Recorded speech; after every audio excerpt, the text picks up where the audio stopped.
We're back to the Neil Haley Show. And again, I want to thank LegalSoft to get to talk to such amazing lawyers of amazing practices. And my guest today is Justin Blitz, and from Blitz Law Group. Justin, thanks for stopping by. And, this is such an interesting story of how you got involved in law. Kind of tell me, did you always want to be a lawyer? Was that something growing up you wanted to do? Well, first of all, thanks for having me.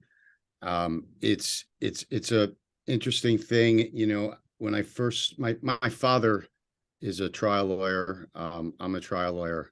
My uncle is a trial lawyer.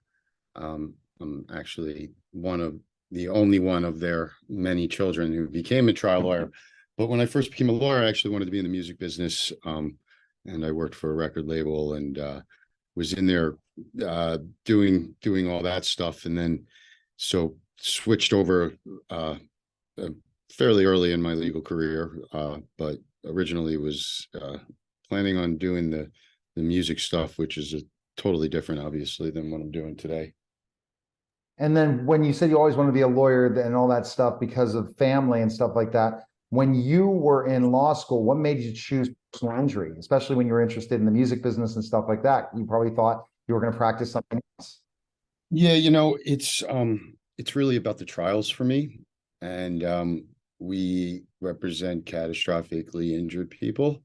And I saw my family doing that, and they did that with great success. And the idea, I guess, firstly, I'm better with my mouth than I am with my writing. And we tell stories from our clients, and they're not able to, and we are their voices. And it's a very admirable thing. And most of the cases that I do that I remember, they're life-changing things for these people. Oh, absolutely. And so when you chose to do that was such an important thing. You saw how you help people through going through this process in personal injury, right? You enjoy, again, being a trial lawyer. And when you were in law school, you said, I'm going to choose personal injury. And you saw because they need your help the most, don't they? Yeah, they do. It's a very, very difficult process, the legal system, to get through. And it's not just they need a lawyer. When you're catastrophically injured, or close family member dies from a tragic accident, there's so much to do, there's so much to think of, and you're grieving. And you really need someone. It's not just oh, well, my uncle does real estate law or he does wills. You need someone who knows what they're doing, who knows how to procure an autopsy when is necessary, and knows how to get video footage from places that you shouldn't be getting it, and you know how to make sure that you have someone to protect your rights. If you're entitled to money because of someone else's negligence, you're typically getting it from an insurance carrier. Insurance carriers can't blame them. They're going to do everything they can to protect their money. They're not in the business of handing it out, right? So, no one's handing someone. If your loved one gets hit by a bus tomorrow, and no one's handing you $1 million and saying, I'm sorry. You're looking at a drawn out process where you're going to have to fight for any penny that you deserve for fair compensation. And you need someone who's really qualified and has no fear for any of the big guys. We represent the little guys, and we're going against the big guys. And what kind of big guys do you go against, without naming names? We go against the corporations, and we go against the city and the municipalities, and we go against the insurance carriers. And the insurance carriers and the insurance industry in the state of New York, their lobbying has more money than any other group in the entire state, in terms of power and in terms of where they how they influence the laws that affect injured people and that affect everyday New Yorkers. So we're constantly, every single case I have in this office, it's us versus, lots of them. At my last trial up in Westchester was against the largest construction company in the world, and there were 16 attorneys sitting there against myself. And we had a wonderful, wonderful, wonderful result at the So end. how are you able to see, this is the thing that why hire Justin against 16 attorneys? How did you prepare yourself for something going against that big of amount of a group? I used to be an educational advocate when I was still a school teacher and had a tutoring business, and I represented families with IEP meetings and had to go against a group of a school board or a school district with 7 people in the room, 8 people in the room. It was just me against them. How did you handle something like that? That's got to be intimidating, but also you see the importance of who you're representing and how you are going to get justice to go on your side. So despite my great set of hair, I've been doing this a long time. When I was younger, that probably would have been something that would have, it's such a frightening experience, but it's really experience. I've taken without exaggerating, easily over 100 verdicts in my career. And I have extreme confidence because I am very, very, very good at what I do. There's many things in this world I'm not good at. Okay. There's and you can get my wife on the next program and she will keep you here for days to tell you all of them.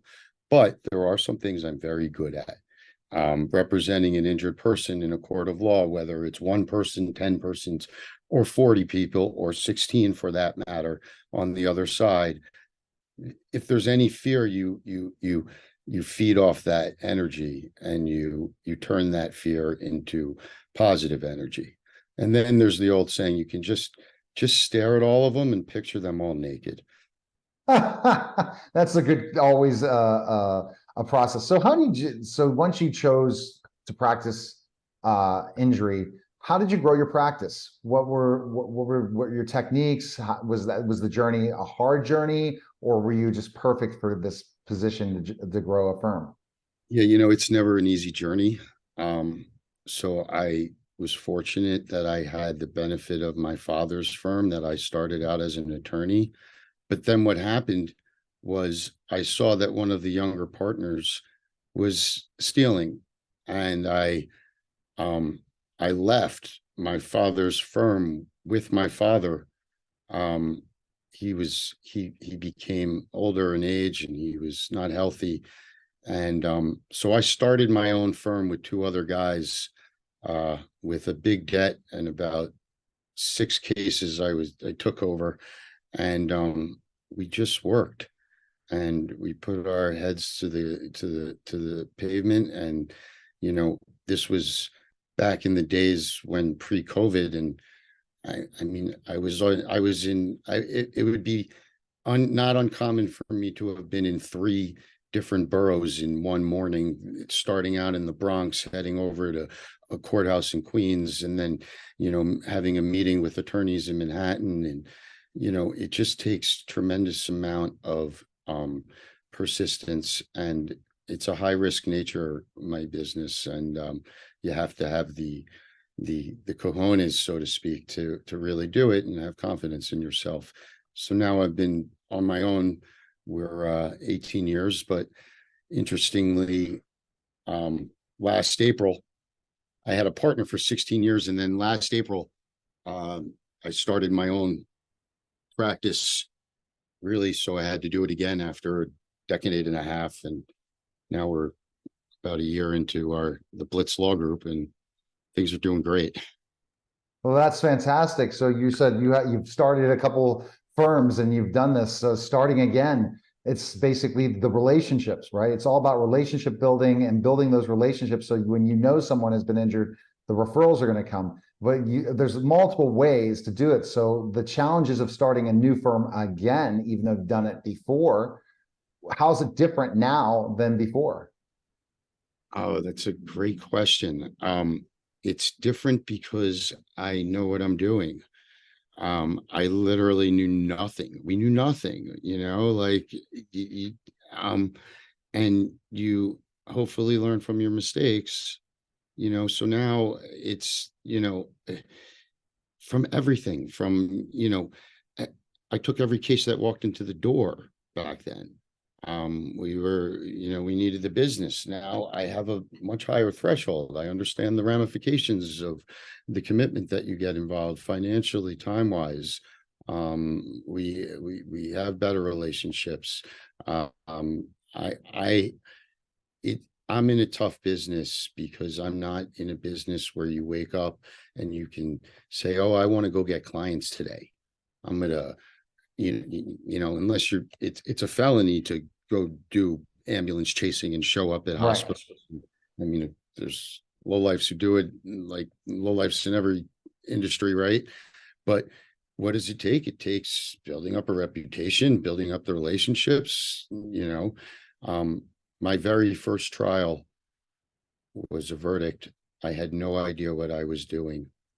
I represented a young guy who lived in the Bronx. He worked at a grocery store. And every time he came home from the grocery store, he would go into his apartment on Elder Avenue in the Bronx, and there would be robbers there, and they would beat him up and take his money. And he kept complaining to the building to put locks on the door, and they never put locks. And he came home one day and these guys beat him with a baseball bat, and we sued the landlord for negligent security, and the jury gave me $4.3 million. And I literally had no idea what I was doing. Judge, I remember, he pulled me to the side. He said, it's your first case, right? And I'm like, you can tell, Right. and it's like, just from there, you pick up, I just ran with it 18 years now.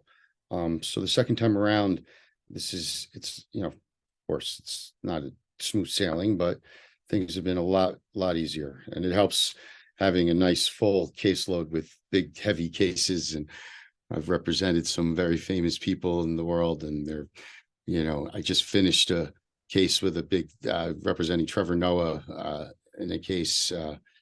So I'd say it's a tad easier the second time around is probably an understatement. Oh, especially you talk about big names representing for sure.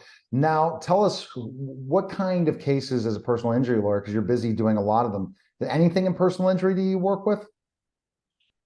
So I'm trained as a malpractice attorney. I'm trained, meaning there are many personal injury attorneys out there. There are not many who actually know how to do medical malpractice cases. I would say there's maybe a handful in the city that actually are really good at it. But we really do everything I do. Our bread and butter, so to speak, is your common car accident. Somebody trips on a broken sidewalk. Just in the past, 2 weeks, I signed up a young lady who was hit by a car in Times Square. I signed up a gentleman who was beaten with a bottle by a famous guy's son in the middle of the street. I represent a young man who was horribly raped by his rabbi in a yeshiva. Oh my. And then I represent a lovely woman from Boston who was at a hotel in the city going to the theater, and she tripped and fell and fractured her face from broken stairs in the hotel. So it really runs the gamut. All I could say is we take real cases with serious injuries, and that are clearly the negligence of someone else. What differentiates you from your competition when it comes to being a personal injury lawyer and firm? I've got some colleagues that are really, really good at what they do. There's no doubt about it. There's some guys that are just fantastic. There's some guys nationally that I read from, I learn from. I listen, I'm from the streets of New York City. I grew up in a unbelievable fashion, at a time in New York that was a really incredible time. And unfortunately, I saw some amazing things, but unfortunately, I saw some really tragic and terrible things as a young child. And I've been associated and friends and grew up with some of the poorest kids in this city and some of the richest people in Oh, this city. And that's true. And because of all of that, and then because of the background that my family brings, I literally was watching my father in a courthouse and running around his law firm when I was 10, 11 years old. Um, and I have a big belief in telling a brutal honesty of a genuine story. And so if you put all of those factors together, it's what really makes me one of the great trial attorneys in this city. And I know that. And I'm not saying, I mean, what's the best? There's all kinds of bests, and New York's the best place in the world. So in a lot of ways, right, and where you're going to be one of the best trial attorneys. Yeah. I mean, I think I could say I could put on this hand the guys that I think are I would rival me, in terms of doing an unbelievable job. And saying all that, I understand the value of humility, and I understand the value of time. Time is so important, and I understand the value of truly listening. And when you truly listen to your client, for example, then you can truly tell your story effectively.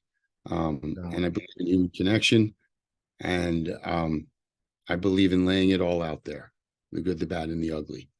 And I think because of all of that, jurors respect that, and they have a understanding that there's a legitimacy to it. Definitely, it's such a your experience. You're one of the best. That differentiates you. Your colleague, your firm, your understanding of New York. A lot of times, people come in and become, they are not from New York. You're from New York. You can relate to people so much more because of growing up in New York City.